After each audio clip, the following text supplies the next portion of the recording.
Un large sourire avant une poignée de main amicale.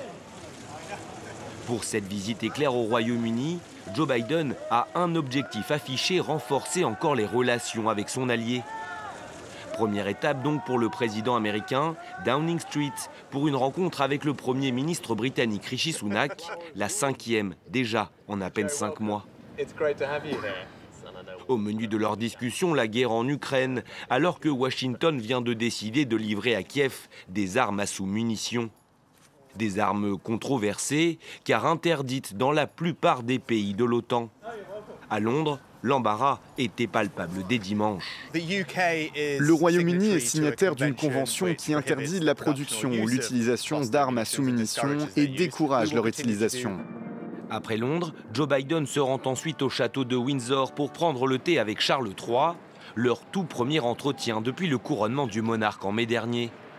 Les deux chefs d'État ont notamment parlé changement climatique, un sujet sur lequel le roi est engagé de longue date. Le locataire de la Maison-Blanche s'envole ensuite pour Vilnius, où s'ouvre le sommet de l'OTAN ce mardi. La question centrale, l'adhésion de Kiev à l'Alliance, bien qu'elle ne soit pas encore sur la table. Dans ce dossier, Kiev veut une garantie, celle d'y entrer, une fois que la guerre avec la Russie sera terminée.